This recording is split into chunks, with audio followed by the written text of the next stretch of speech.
μάχες τον ίδιο το λαό. Μα η φωτιά τους γέννησε περήφανο φυρμάνι. Υψώθηκαν τα λάβαρα, βρήκανε ουρανό.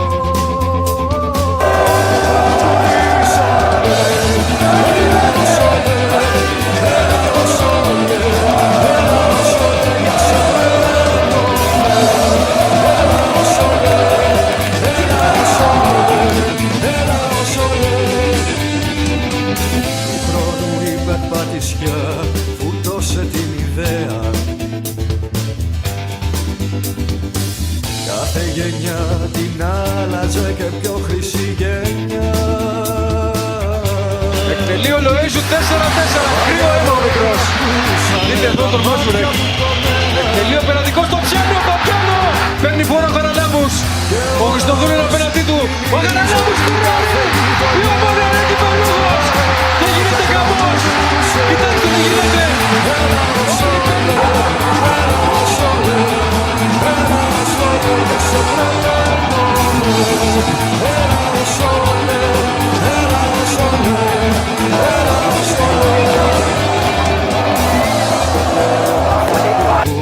Αυτή την ιστορία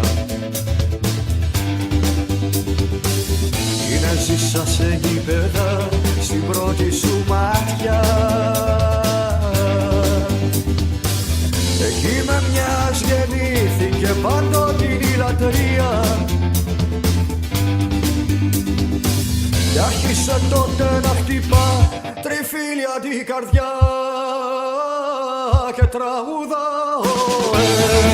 Έλα ο Σόλες, έλα ο Σόλες, έλα ο Σόλες, για σε τρελαίνομαι. Έλα ο Σόλες, έλα ο Σόλες, έλα ο Σόλες, για σε τρελαίνομαι. Έλα ο Σόλες, έλα ο Σόλες, έλα ο Σόλες, για σε τρελαίνομαι. Έλα ο Σόλες, έλα ο Σόλες, έλα ο Σόλες, για σε τρελαίνομαι.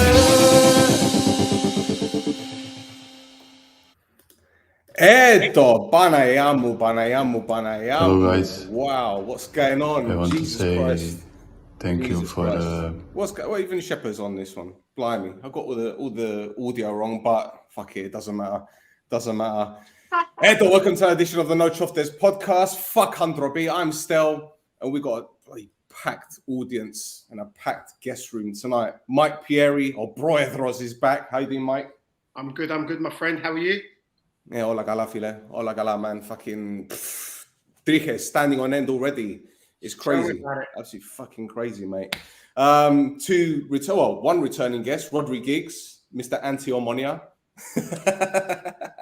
Edo, you ready for the tomorrow? Hey? Bravo, he's learning. I love it. How you doing, Giggs? You all right? Yeah, I'm good, mate. Good. Ready for the good old ass whooping tomorrow. Oh, he started already. Okay. All right, we'll put a pin in that for now, right? And a debutant on this podcast. He's an author of an upteen amount of books, man. The guy just writes, but it's just hit after hit.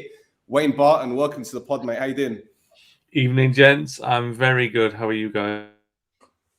All good, mate. All good. We're very nervous but excited at the same time, and we've got comments everywhere. We're just, as you can imagine, this is a massive time in Omonia's history. A club that might not have existed up until 3-4 years ago, and here we are playing Manchester United Football Club.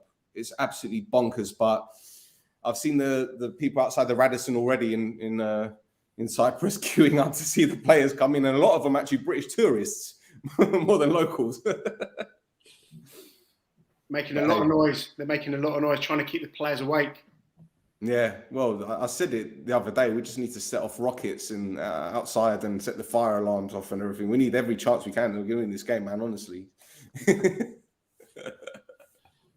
But hey, Wayne, they'll be setting fireworks off and stuff.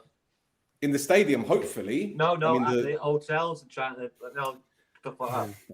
I'll be surprised if they do, to be honest. I'll be surprised if they do, because we played Red Star Belgrade last season in the Champions League qualifier, or the year before. No, it was last season, and they didn't do anything. But I think that was during COVID. There was lockdown, so I think people were too scared of getting arrested. Now, I don't know. Maybe security will be increased as well because it's United. I don't know. I don't know. Yeah.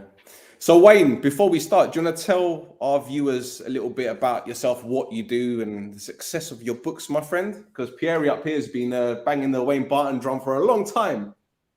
Yeah, I think I better let Mike do the introduction. He's normally much kinder with it. He's so modest. No, honestly, Mike has been instrumental in a lot of the nice words that have been said about me. So I really do have him to thank for a lot of it.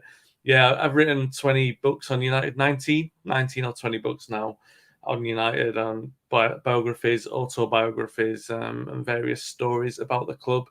Obviously, United are one of a handful of clubs with such a rich history that you can do that. You know what I mean? You can pick stories from any era. You can even make your own storyline in a way, which I often do, because I find it piques my own interest to do stuff like that. So, yeah, I mean, I've been writing books for 10 years on United, and, yeah, I do write a lot, but it's to pay the bills as well. You know what I mean? You got to keep the food on the table and stuff like that. I enjoy doing it. Obviously, it's an absolute dream to be able to write about my club all the time, to be able to talk about my club. As you guys know, I already do another podcast as well. I do a weekly one with Paul Parker on Monday mornings, and he was in my favourite United team growing up. And we do on the channel that I run, we've got former United players across the podcast as well. So it's just a proper indulgence. If I'm not writing about United, I'm generally talking to someone who played for United, and yeah, it's great.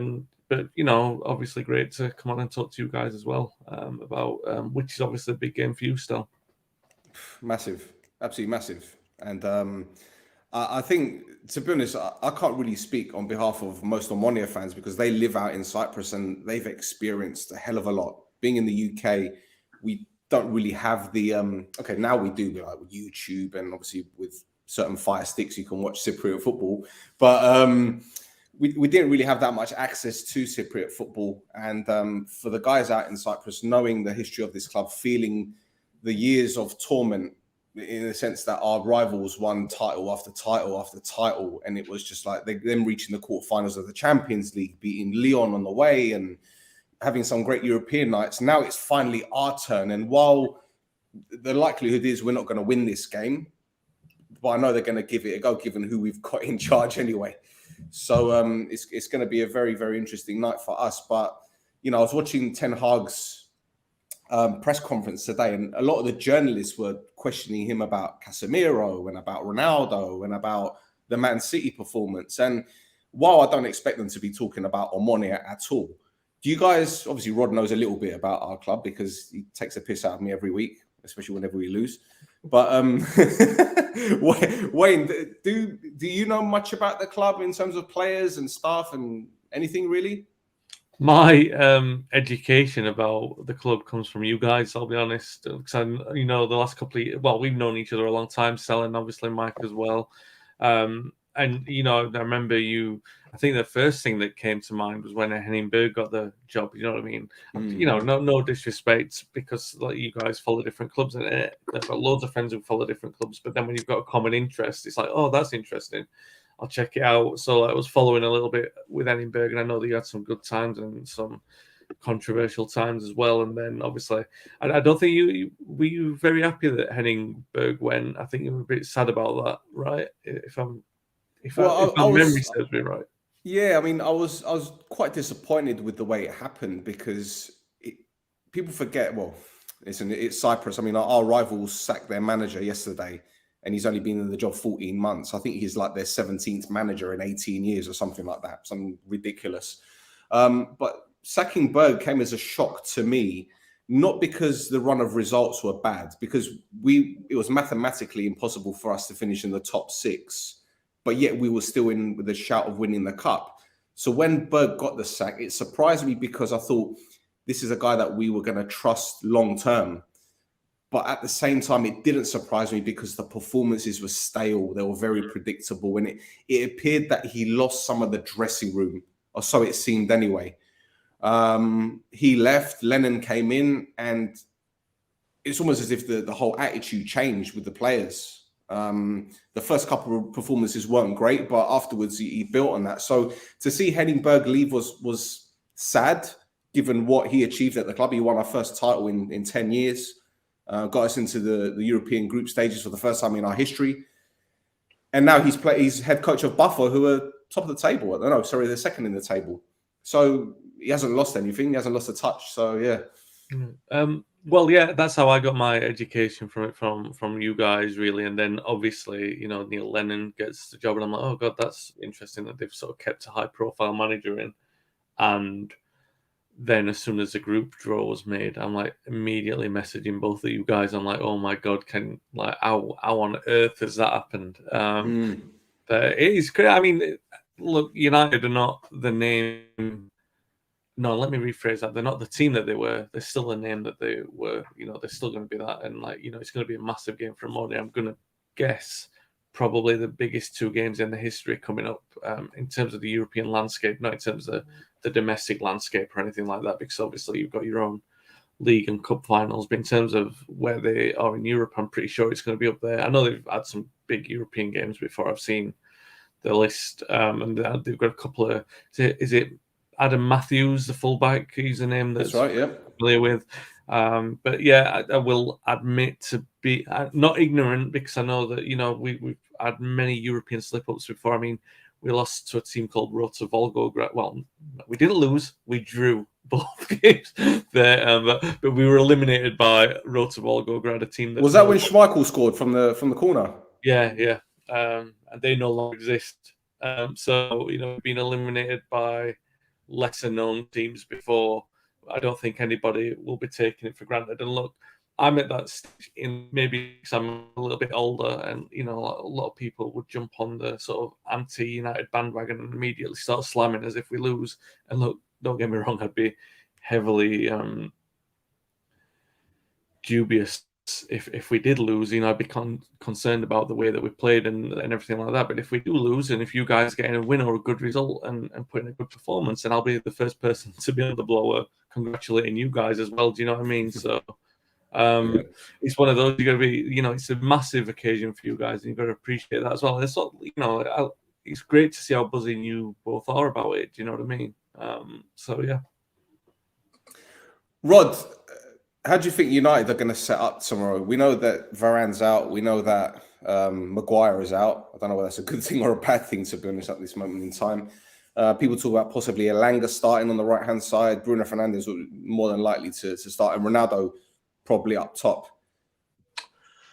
He could go a number of ways, really. You're probably going to see a mixture now because they've been beat.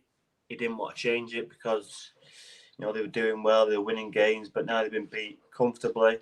A couple of players didn't perform, so Ronaldo didn't play, so you could probably bet he's going to start. Casemiro, you probably reckon he's going to start. Does he throw Fred in to give him a game and see what Casemiro looks like? We know how they gel again with Brazil, so that's worth a look at. And Lindelof, Martinez is pretty much nailed on. He could go a number of ways. Elanga probably could start because Sancho's not been great. Well, he wasn't great on the weekend. Anyone from the weekend could be dropped, and they couldn't complain. So, it's a fresh plate, and like I say, they've been beat so comfortably, and there's a lot to work on still. A lot of United fans have got ahead of themselves after the few wins and a few good performances, but there's levels to certain games, and I think City's shown what level they are and where we're still at. Sorry about that. I think the boys are talking about calling Pep Guardiola to give us some tips, and Stefano talk about calling Pep Guardiola's dad. Why would you call Pep Guardiola's dad? You weirdo. Well, they have to say, it's just it's nothing to do with. Well, it is obviously to do with Pep Guardiola, but the players they're just on fire at the minute. Just gone to another level with obviously Haaland. He just looks unstoppable at the minute. hat tricks for fun. It's just unbelievable. He's a beast, and to think that someone once said that. To think that he can go the rest of the season is pretty frightening. But no, it's still going to be tough. Whoever we put out there, to ride the storm the first 10-15 minutes, because if they don't, it could become a long night. We've seen these European nights before. If they don't go, the team don't go mentally right, and Omonoia have a good start. Obviously, the crowd will be bouncing. There'll be a full house. So they have to be ready for it. I'm sure they are. There's a lot of experience there, and a lot of the players have played around Europe. So I'm pretty sure that they would have experienced this kind of atmosphere before, but they have to be ready for it. Because if they're not, it could be a banana skin, and we don't need that. Well, you mentioned that a lot of the players have played in high-profile games and against smaller teams as well, and have blown them away. I mean, United did Sheriff the other week, no problem. And obviously, with Ronaldo playing, Casemiro will probably play. Do you think that a little element of complacency might creep in with this group of players? No, because they're probably playing for places now, and if they perform, then they're in conversation for Sunday. Whenever they play a big game against Everton, they'll want to be involved in that. So if they get a good result and they play, then they'll want to play the next game. And like I say, once you've been beat, you can't complain if you're left out. Yeah, and that's not the way I see it. That's the way he's been running it so far. By keeping the same side after they win, not changing a lot. But now he can have a look at it and change it, and obviously he can change it in Europe as well, because he likes to do that time for time. But no, to answer your question, I don't think they'll be complacent, because some of them want to be in the team. The only thing you've got is if players coming in who are not match fit, or you always see it when you have these big changes. So I don't think there'll be a lot of changes. So I think you might see Fred and Casemiro play together. But that means he'll leave Eriksen or Bruno Fernandes out. He'll probably leave Eriksen out if he leaves one of them out. If he does go that way, then he could play Elanga and Rashford and Ronaldo up front. He could play Sancho and Rashford, or Elanga and Rashford. You could play it a number of ways, but still need to perform. I don't think what you were saying earlier about complacency, I don't think you'll see that with United. It's a much bigger game than what it... Look, I don't think anyone expected them to get a result against City, but I don't think at the same time, because we were playing so well, not playing so well, because the results were good, nobody were expecting them to really get the hammer in which they got. So it's a bit sobering. And those players that you thought were doing so well, you like some McTominay, now their places are under serious threat. So like Casemiro coming in, and you would, like Rhodri said, you're going to presume that Casemiro will probably play, and then he's going to be playing, looking for a start on Sunday. So that's how this game changes massively. Well, it's important for two parts. The first part being in the context of the Europa League, and we lost against Sociedad in the first game. So we desperately need to win this game and win all the away games, or as many of these remaining games as we can, to be in control of top in the group. The second is in the context of the squad and what they need to prove now, because it's all very well saying you have one game on Sunday and then one on Thursday, and they're going to be different squads.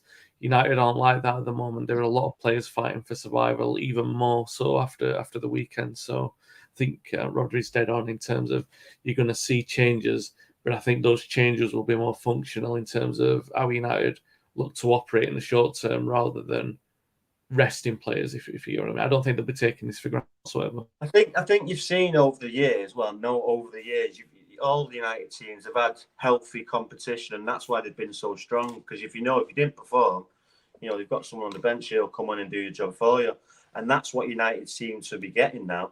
If you don't play well, then Casemiro's going to come in and take the place, or Rashford. If you don't play well, then Elanga's going to come in and take the place. And that's what you have to get at these big clubs, to that healthy competition. Like the strongest games you have are in training. That's what you strive for. So, but yeah, they need to be switched on, because it's not going to be an easy game. It can be an easy game if they perform properly and perform to the standards that they should do, and get an early goal. And if they get an early goal, then I fear for Omonoia. But if they don't, then it can go you know, who knows? So they have to be prepared, right? I'm sure they are. There's a lot of experience there. Mike, you haven't said much, but this message is for you. Mike is absolutely effing buzzing. Look at that beautiful smile from Mario. Mario's a City fan, believe it or not. I don't know how that works out, but you know, come on, talk, Mike. What does this game mean to you, man? Well, if you remember, even on Twitter when we were on, and when we were, you know, talking about it on, you know, texting and talking about it, and I said, well, the dream would be to get Omonoia in the group stage. You know, before we played Bruges, right? And it happened, and that was just wow. That's incredible. Probably the only half and half scarf I'm ever going to buy. That's a definite. That's a definite. The only half and half scarf I'm ever going to buy. Just on the United team, I think Martial will start tomorrow. I think there's no way he doesn't play Martial. He brought him on, you know, got a couple of goals. I think he'll play, and you know, I don't think De Gea will play either. But still, I've got a question for you. Mike, if Martial plays, what is he playing? I think he'll play off the left. Okay. Yeah, and he'll keep Ronaldo up top. I think he'll play off the left. Because he can't possibly leave Ronaldo on the bench at another game. No, he can't. No, he's got a plan. He's got a plan. I agree. So, still, I've got a question for you. How Omonoia are going to set up? Probably a 3-5-2 or out of possession, a 3-5-1-1. Will Roman play off Bruno? It's difficult to say, Mike. It's difficult to say because like Lennon's press conference today, he basically said that Fabiano, our goalkeeper, is going to need to have a big game, which is true. He mentioned the midfield issues that we have. I mean, Bashiru's out for 4 to 6 weeks, and he's undoubtedly our best central midfielder when it comes to winning the ball back and recycling it. He's been fantastic for us since he joined us. Kasama isn't 100% fit. He's the big signing from Rennes in the summer, so he ain't going to be fit. So effectively, the only fit central midfielders we have right now are Mix. And Mix Diskerud and Humber, who's, you know, he's 19 years old, 20 years old. So it's going to be, it's difficult for me to say. I'm half expecting him to go 3-5-2, but something tells me he might just go 4-5-1. I get the feeling he might go 4-5-1 because Brandon Barker was in the press conference today talking about, you know, the opponent and how he knows obviously United from his City days, etc., being a Manchester lad as well. And I get the feeling he might start tomorrow. He might start on the left-hand side. I'll be very surprised if we go like 4-5-1, but at the same time, we don't have the Jan is left back, yeah. So if Lessex are left back, yeah, and obviously Loizo is going to be on that right-hand side helping Matthews on the right, but it just depends who plays up top because Ansifarad, he's going to be prepared for that game. He came back from the Iranian national team with a couple of games under his belts. Queiroz called him up for the first time in God knows how long. Bruno, obviously, he's in good form for us at the moment, so we're hoping that he's going to start. But again, it's the midfield that I'm worried about. I'm really worried about the midfield. But then again, he might go straight at the back. We've got Adam Lang. Who are the danger men for us? It's difficult to say right now. But right now, we got Brazilian midfielder, attacking midfielder called Bruno Felipe, who we signed from Sheriff in the summer. He's our top goal scorer at the moment. We've got an Iranian striker that we brought in from AEK Athens, but he plays for the national team, so he's done pretty well since joining us. But in terms of going forward, I'm just worried about United's pace on the flanks because if Elanga starts on the right, whoever starts on the right hand side, be it Sancho, be it Martial, our left back. I keep missing Anthony out as well. Just paid 90 million quid for him, and he could play. There you go. So yeah, I don't know. I really don't know, but you know, I just don't know what to say about the game itself. I'm actually not even thinking about the game itself. The whole build-up is just so overwhelming, man. It's wild. It's absolutely wild. Yeah, like an event rather than a game itself. I mean, it will be here, and then you'll be looking at it, and as soon as the whistle goes, you'll be treating it like you would any other game. I guess for you guys, a little bit different because you've got split loyalties. I know still probably more balanced towards Omonoia, but I mean, Mike, what are you feeling? Are you more Omonoia or United? Mike's on mute again. You're on mute. I didn't hear a word of it, Mike. Sorry. I'm a red. but Omonoia have a special place in my heart and my family as well. So listen, it's not even a case of heart ruling head. It's just a case of it'll be incredible if Omonoia scored a goal. To be honest with you, and for United not to win would be just as incredible.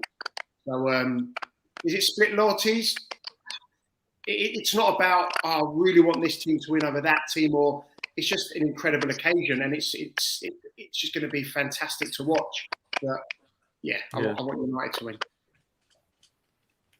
Nice. But Mike, you've been following both clubs for the majority of your life.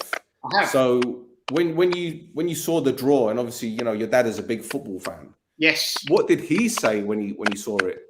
He I don't think you ever anticipated this happening. Yeah, no, he phoned me straight away. We were just talking about Omonoia and how big the game is, and about history, and then he got me thinking, and that's when I did that massive thread on Twitter about Omonoia. And as I said, people follow not just Omonoia, but Cypriot football, Cyprus football. So it's a huge game for the country.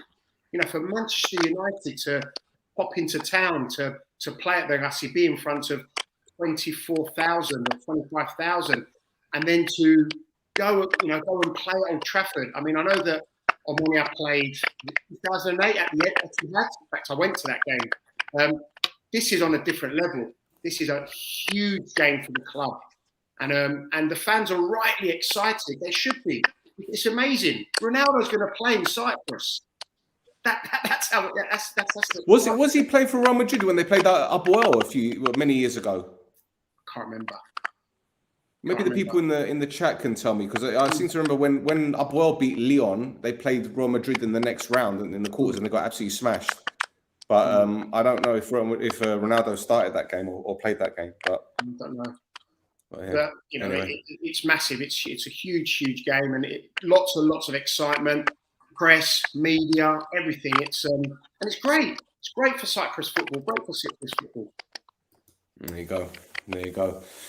So, what else shall we talk about with this game? Well, George Best played for Omonoia at one point. Played in a friendly. In a friendly, he did indeed. Played in a friendly. He played for everyone at one point, though, right? He played around the world for everyone. I can tell you that for a fact. I've been reading the biography on him. He pretty much played for every single team that ever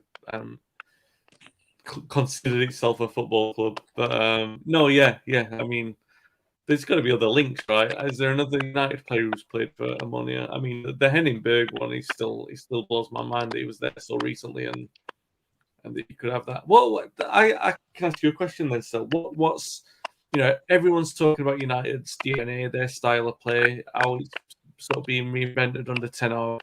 What would you consider Omonioia's cultural identity? What do they stand for? Well, the thing is with this club, losing is never an option. No one likes losing. And I'll tell you what, the Cypriot football fan mentality is like, after 2 or 3 games, if the manager isn't winning games, then it's just get rid of him. But I think under the new ownership that took over in 2018, it changed a lot. And it was like, give a manager a chance and let's see what we can do. The thing is with Omonoia, the parallel with Omonoia and United is the fact that Omonoia, we always believe in youth development.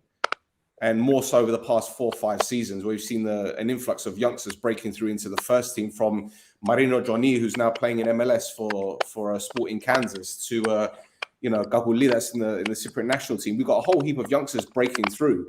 And that's a testament to the youth academy, who are constantly looking for the best players. Now, we had a gentleman come in called Jesper Fredberg, Danish fella, came in back in 2017, 2018, completely restructured the youth academy, and we've been thriving as a result. So, look, in terms of Omonoia's system, setup, DNA, it's all about winning, all about getting results, and all about winning trophies. We've got 21 league titles. It's a club that's a winning machine, and we dominated Cypriot football for many years. But obviously, our rivals, the team down the road from us, they went through a very long phase of winning trophies, very successful, getting to the Champions League, and they'll never forget. They'll never stop reminding us that they got into the last 8 of the Champions League. and that's something that's obviously going to bother us forever. But as Cypriot football is, there's a lot of controversy and there's a lot of politics involved. And for many years, we've been saying our rivals have basically bought the title over the years. And it isn't, okay, you could say it's bitterness on the one hand. They have had a lot of favourable decisions, and they do have a lot of people in their pockets higher up. But these things change in Cyprus. These things change. And, there's no point in talking about the past. The past is done. So... That's interesting. So it's not, you could make the argument for most successful clubs, right, that they share a lot of the similar kind of traits that it's required to be successful. But it's interesting we say like there's a demand on maybe it's a cultural demand over, like I said, Cypriot football that, that people want to see their team win. But like I said, with the youth football and everything, it seems like there are at least a couple of threads there that tie the clubs together. And you never know, right? Honestly, you never know, because United have had a lot of trips overseas where they forge bonds with certain clubs for various reasons. Real Madrid are an obvious one, Red Star Belgrade, but even like Anderlecht, the first team that they played in the European Cup, there's a bit of a bond there. So you never know, it could be another of those things if there's something that's there.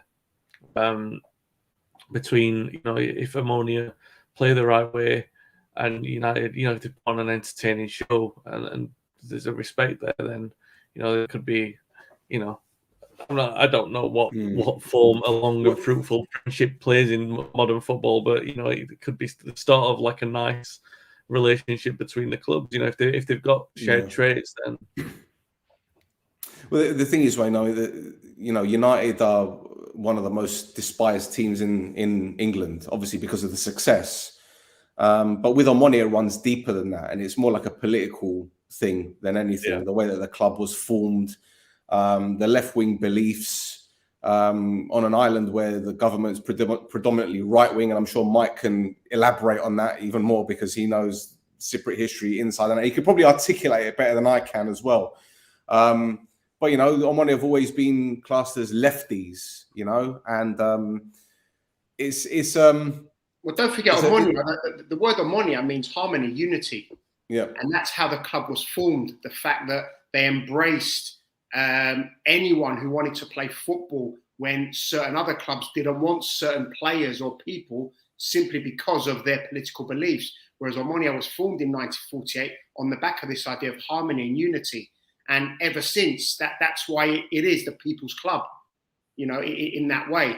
And there is that ideal that we are for everyone. And, famously, that the number 12 shirt has been obviously retired simply because that is the people's shirt. It's the fans' shirt. So, yes, it's symbolic, but it's also real. There is that affinity. There's that togetherness with the people of Omonoia. And if you're an Omoniadi, if you're, if you wear green, if you say that you're an Omonoia fan, it is that link with the club, with the community, with the history, and it is that tight. And I guess there is some sort of there are similarities there with United going back in terms of the working class, going back in history. The canals and the ship canals and that sort of thing. And when you look at Omonoia as well, there is that sort of link as well. Interesting. Mike's history of Omonoia and the way the club was formed and Cypriot football in general is just like mind blowing. I can sit there and listen to Mike all day. That's what you should do. We should write the book on it.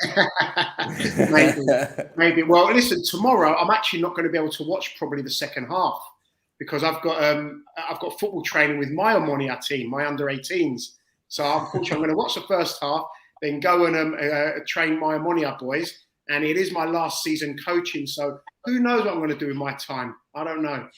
I might be tapping up waivers for tips. You're hanging up your coaching bib and all that, mate. Your whistle. I think I am, yeah. I think I worked it out. It's either 29 or 30 years I've been coaching. So I think it's time. Wow. And my boys, they would have finished their grassroots youth journey, their last season in under-18 football. Then they become men. And yeah, that'll be it. Excellent. Nice. Well, before we carry on, guys, in the chat, let us know if you've got any questions for Rod and Wayne, and obviously Mike. Happy to fire them over to these guys because you guys have been contributing a lot today. There's so many things. Mike will miss Omonoia tomorrow. In every Omonoia again, there's a Che Guevara flag alongside the communist flag. I haven't seen that flag for. Actually, no, I have. Tell a lie. I have seen it. See, we're gonna get absolutely slaughtered for that. Haaland scored again. Oh, you're talking about City. Okay, fair enough. No Roy, no party. Sorry, Roy isn't here. Roy is too busy doing other stuff with his life. Unlike me. Actually, you put up a comment earlier, Rod. Hey, look at this one. Hi, boys. Hi, Wayne. Hi, Mike. Who's the guy on the bottom left of the screen? I think I recognize him. He's the guy who's the last in FPL. Mind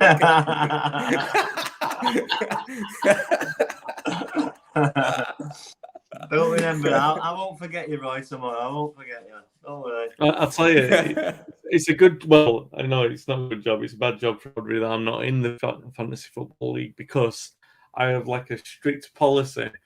It was like years ago that I did this in fantasy football.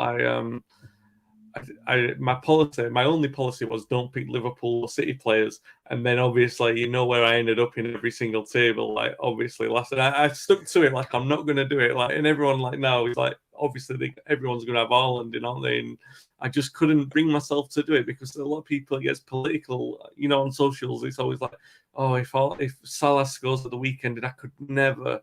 I just couldn't envisage doing it, you know what I mean? And I'd rather stick in, if Norwich were playing Liverpool, I'd rather stick in the Norwich goalkeeper on the hope that I'm like in some kind of vex on him, even though I know that it would help me finish bottom of the fantasy league. So I just couldn't do it. And obviously, fairly competitive myself, so I couldn't leave myself open to the jabbing. It must have been at least 5 years since I've played a fantasy. I think I've only just broken 300, so everyone else is like 400, 500 like 2 weeks ago.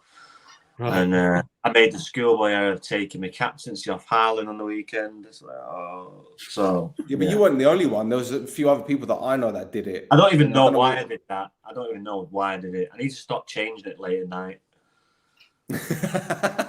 He's been on the sauce. He just changes the FPL team. Okay, now Pedro. See, fun fact: the name Omonoia was the result of an argument when they were trying to decide the name of the club. Then one man stood up and shouted, "There should be Omonoia between us." Harmony. That it's funny that you mentioned that. Sorry to butt in, but that is meant to be really reminiscent of the way that United were given their name after they were renamed from Newton Heath. Although I don't fully know if this is 100% legitimate. That when they were being renamed, there was like a big sort of convention. Well, let's say a big convention probably in a pub somewhere. It was definitely I'll probably get the name of it. I can't think of it off the top of my head. Partridge. It was a Dog and Partridge before Boyle. Okay, so they were there. He says, was it Louis Rocker? Everyone mentions Manchester Celtic was the name, and then he just put his hand up and said Manchester United. That has been heavily disputed, as have a number of Louis Rockers claimed. He has some romantic ideas of, and then a lot of realistic ideas of his contribution to United history. But that's certainly one. It's funny again that that's such a strong similarity to the way that the clubs were renamed or given their names. Well, here's a question for you boys. In England, I know they belittle clubs like Omonoia. How are they feeling, obviously you guys, about the game in England, the return game? It'll be a lot easier than the tomorrow. I'm pretty sure of that. But yeah, we'll see tomorrow. But really, realistically, we should be winning this comfortably. But football doesn't work out like that if you don't go in the right mental state. And Omonoia have a bit of luck. Crowd get behind them. We've seen it before. So yeah, they've got to go right. But the home game should be a lot easier. Old Trafford, a Cyprus team that probably haven't played at a big stage like that in a European night. So. But then they could flourish. You never know. But to answer your question, you expect them to be comfortable at Old Trafford. Well, it'll be about 24, 25 degrees when they kick off tomorrow. I mean, it's a good time for them. If it was kicking off earlier, they're looking at 30, 35 in Nicosia. Really? Is it still that hot now? Yeah, humid, quite humid. Yeah. But like I say, some of them, Casemiro should be used to Used it. to it. Fernandes used to it. Ronaldo used to it. There's a lot of players in that team that are used to that. So, like I say, there's a lot of experience in United's side now, and you probably see that tomorrow. So, expecting an absolute massacre. I think what helps Omonoia in the first game will count against them in the second, because obviously they're an unknown quantity for United. So it's going to help them at home. Well, like if they were playing in Manchester in the first game, you would say it helped them, because United don't know what they're up against. Apart from he said Barker and Matthews are probably a good barometer of the standard of what United could expect, but still the rest of it is unknown. Like I said, Bruno, very much an unknown quantity. Those kind of players, United just don't know what they're up against. So they could catch them cold on the first game, but doing it in Cyprus is like one thing, and then getting back to Old Trafford, they'll be wary of any sort of danger. And you know what I mean? They should be able to professionally deal with it, you would think, a lot more. Although I'm using that logic, and then I'm remembering Fenerbahce, and we beat them 2-0 in the first game, and then Elvija Bolic scored in the second game. So theoretically, it works. The United should be better planned for the game in Manchester, but theory does in football. Is there any hot-headed players that could be that discipline could be poor, a bit like the managers, or there's no loose? A bit like the managers. Look at this guy. No, not really. No, not really. I can't think of any off the top of my head. Maybe Humbos, the midfielder. He's the youngster that scored the penalty that won the cup. He can get stuck in a little bit, but he's only been doing that since Lennon took charge. So he's got that little bit of needle in his game. All I'm saying is the last thing you want, Manchester United come in, they're all excited, people get overexcited and make a bad tackle. And the last thing you want is to be down at 10 men. So that's why I'm saying that. It's just... Well, no, you're right. And Lennon said in the press conference today that obviously a lot of players are going to be in awe of their opponent, because it's Man United, and who wouldn't be? But at the same time, we're lucky to have some players that have played at the Euros. We've got players that have played in leagues outside of Cyprus, in Turkey and in Greece and in Holland, etc., etc. So proper leagues, then, properly. All right, proper leagues. Yeah, okay, proper leagues. So I think, one of the things is it's not just going to be about the physical ability and technical ability. It's going to be mental as well. As you said, Rod, it's going to be tough for them. It's going to be difficult. Also, there is going to be that excitement. Is it going to be a late challenge? Is that over exuberance? Is it, I need to sprint a little bit more, I need to run a little bit quicker? And then you're going to get these late challenges because, on paper, United are far superior technically, probably physically as well.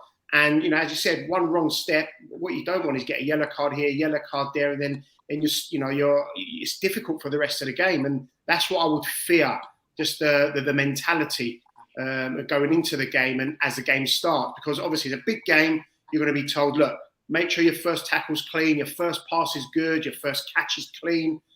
And then if it isn't, then you're struggling, aren't you? And if you're running around chasing shadows, the excitement, the crowd's going to be up for it.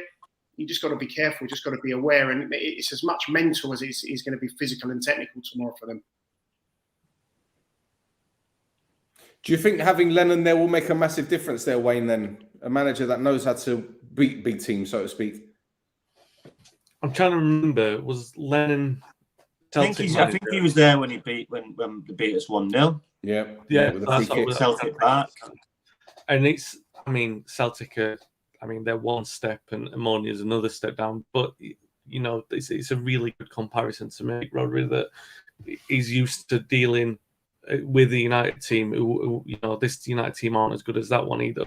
So dealing with a United team that aren't quite as good, knowing how an atmosphere Celtic Park was definitely rocking in I think it's 2 or 3 games that we've played them since the turn of the century, and I know that every single time the atmosphere has been absolutely fizzing. So if you can, it goes back to like Fenerbahce and Galatasaray and Rota Volgograd. If you can make that ground intimidating, it's a massive equaliser. That's what football is, right? You don't know the temperament of these players. United they are going to be wounded. I know that it was Lennon who said they might be a wounded animal. I think that's probably. I don't want to be too unfair to the team that I support, but it's probably a bit generous expecting that United are going to react like a wounded animal, because that's the reputation, not the squad, right? United traditionally reacts like that. For the last 7 or 8 years, they don't react like that. So he will be saying that in public, but hopefully for you guys, behind closed doors, he's going to be saying, I said that, but they don't. They're a team that usually feels sorry for themselves, and you can strike at the vulnerabilities, and they might be able to do that. The difference is, Rhodri said, you might end up with Casemiro and Ronaldo in, and those players don't feel for themselves. That certainly won't be on an occasion like this. They'll just be wanting to get about and put, have business as usual. So, it is, like I said, Lennon will be doing what he can to control the elements as much as he can, because that's what good managers do. And he's certainly a good manager. He's got plenty of experience of winning, and certainly, like I said, experience of winning against United and playing against United as well. So he kind of knows the qualities of a good United side, and he won't be blind to the qualities and drawbacks of this current United side. So whatever he says in public, whatever any manager says in public, is always a different message to what they send in private, and he'll be certainly looking to he's not going to be looking at the game and saying, "Oh, it's a write-off. You just enjoy the experience." He'll be looking for a result. Why wouldn't you? Because it's going to be, if you win.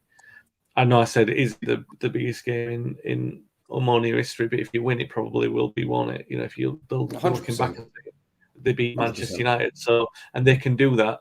They can do that. Of course, they can, because it's 90 minutes of football, and yeah, you can say, oh, United got unlucky against City because City will beat anyone. But United can also equally lose to different teams. They lost to Istanbul. It was actually here a couple of years last season, wasn't it? Yeah. So they can definitely, they've lost to poor teams. They've always got an hiccup in them in Europe. They lost to Sociedad at home already. So there's a hiccup in there. They can be got at. The expectancy is that United are going to sort of professionally do the job, but there's certainly a range and scope there for Lennon to make a big difference. And I do think it plays a value, by the way, as well. The history that he's got and the experience that he has, I do think it comes with a certain value in this game. I think it's an interesting point Wayne made there. Lennon's actually done this and experienced it with a team, surprisingly, another pub league. So he's experienced it, so he can. It may wonder if he's shown them that game and said, "Look, if you," and obviously needing the crowd behind him to be a hostile, because Celtic Park, I've been there before. It is one of the loudest grounds I've actually been to. It's unbelievable. So, but if they can replicate that in some way, and I wonder if he's shown him that the game, this is Celtic. When we played Manchester United, it can be done if you're disciplined and you have the right temperament. I wonder if he'd shown him. It'd be smart to show him highlights, or at least mention it that he's been there and done it before with a team far not as much quality as Manchester United.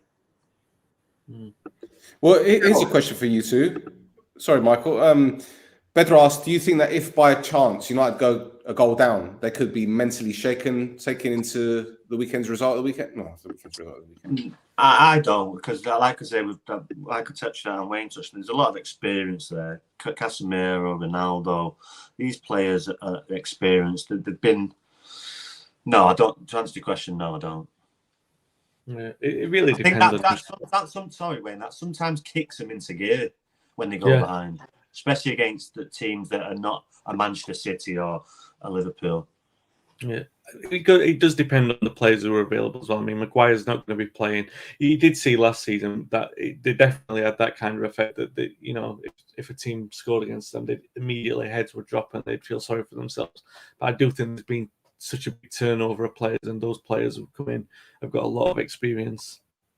Well, certainly Casemiro and Ronaldo's going to have it, that they wouldn't be too worried. And those players didn't play against City. Casemiro, I know he played in the second half, but at least he played in a sort of better environment than the first half. And Lindelof wasn't as bad as Varane, so his reaction wouldn't necessarily be too shaken, you wouldn't think.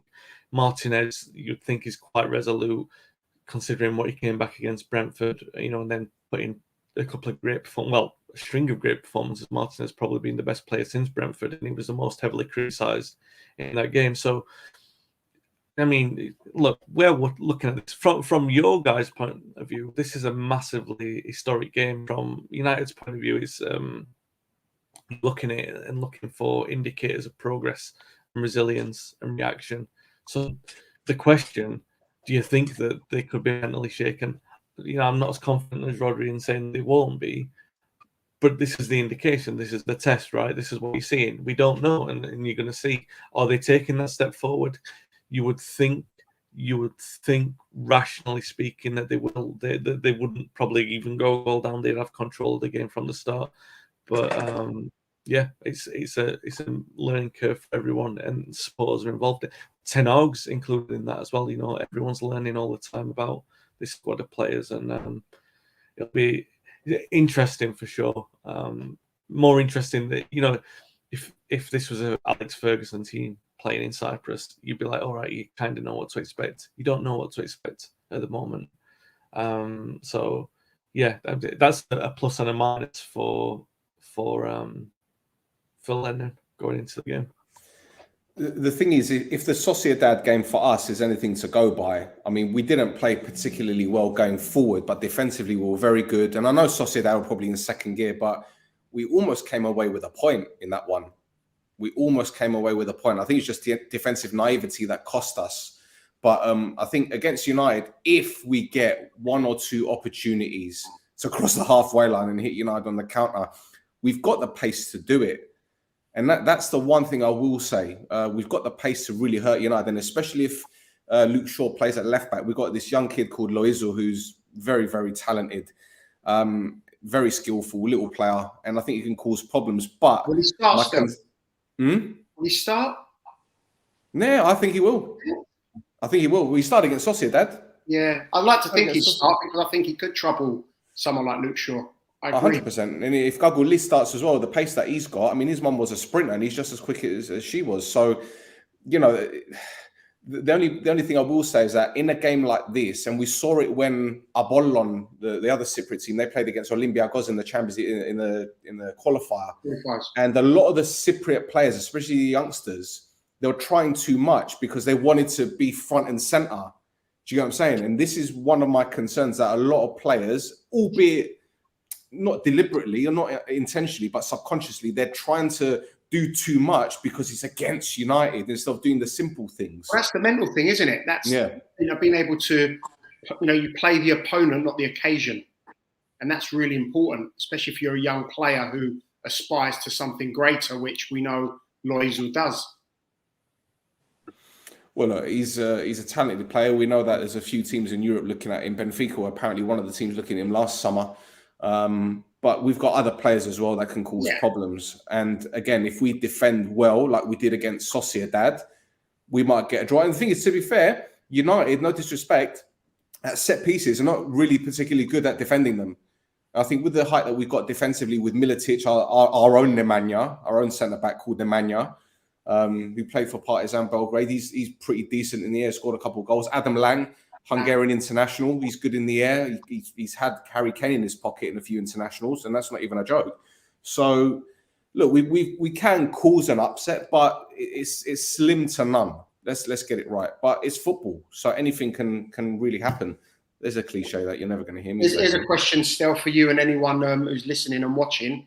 Out of all the players, who's going to try and get Ronaldo's shirt?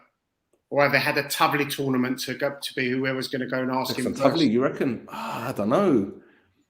I think, doesn't the captain get to choose first? Well, possibly. So Bilesiak. But Bilesiak has played in Europa League games before, so I don't think that was.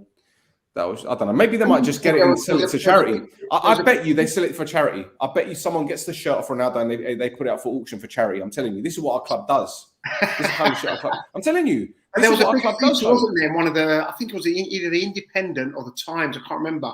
There's a big feature on Loizo, and who growing up, he said he's a Ronaldo fan. So I'm gonna guess it might be him. He might try and get it. His auntie is a coach in Winchmore. That's right. There you go. See, we're everywhere. You can't escape from us. We're everywhere. Wonderful. All right, boys, let's wrap it up with our results. Thank you very much. Oh, prediction. I can't even get my words out today. I can't even get anything right today. The excitement, Stels. The excitement. I know, man. It's wild. It's absolutely wild. But yeah, let's wrap it up with our predictions. Rod, I'll start with you. I know you're going to say 5-0 United. No, I'm going to be conservative. So 6-0. No. Malaga. No.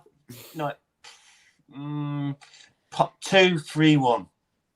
I think. You giving us a goal? You give us a goal. Okay, Yeah, I'll be happy with that. I'm gonna give you a goal to make it exciting. Then United, kicks them the ass and makes it a good game. Okay, Wayne. Yeah, I was thinking 3-1 to United. Should clarify. They're giving us a goal. I'm happy with that. Give us a goal. Yeah, I'm not in the same order as Rhodri. I think that United will probably score 2 or 3, and then Omonoia will get one later on. I don't normally do predictions, so you're blessed with that one. I infamously stay away from them because it's you guys. I'll do that. Michali? Do you know what? If United score early, it could be a tough night for Omonoia. But I'm going to go. I'm going to go with what Rhodri's saying. I think that Omonoia might score first. Lots of excitement, crowd up, get that first goal, gives United a kick up the arse, and then United win 3-1. Okay. Go on, Stel, you? Say 1-0 Omonoia. I think we're going to shithouse a win. We're going to shithouse a win, mate. Clean sheet as well. No, if Omonoia win tomorrow, after training, I'm going to come and bring a bottle of champagne to your house. Bring it on. I'm watching it from home now. It's fine. Who's doing the thing afterwards tomorrow? What, the review? Yeah. Well, you're going to be on. Yeah. Who else? Roy's going to be on. Roy's going to be on. Yeah. Yeah. Chris should be on as well. So yeah, it's all right. You can listen. It's a win-win situation for us because if we lose, it's like, well, we kind of expect to lose. If we win, as we say in Cyprus, Kadishisu, you're fucked. Yeah, well, I've got 24 hours to find an Epowell top, so I'll find it for tomorrow's show. Oh, Rod, that hurts, man. That hurts. I'm just winding him up. Anyway, thank you, gentlemen, for jumping on board. Rod, Twitter, Instagram, you want to promote? Rod James Giggs. Yeah, Instagram's private, so don't press because I'll just say no. No problem. Wayne? Wayne S. Barton on all socials, and you can come and say hello to me. I won't say no. It's fine. And you got a website as well, is that right? Yeah, talkofthedevils.co.uk, and the podcast is also Talk of the Devils on YouTube. However, because of the athletics United podcast being called the same name, it's Talking Devils. That's the name of the podcast. Ours was first, but to avoid any copyright infringement, I'm just playing nice. You don't want YouTube on your case because they'll just shut you down for anything these days. So yeah, there you go. Mike? Yes, it's at Del Pieri on Twitter. Yeah, I'm happy to interact. Excellent, wonderful. Well, this episode was sponsored by Bet On Alfa, the best betting company in Cyprus. You're watching the Alpha podcast in Cyprus, so it's only right you bet with Bet On Alfa, but do it responsibly, please. That's it for another edition of No Choftes. We'll be back tomorrow. Let's go.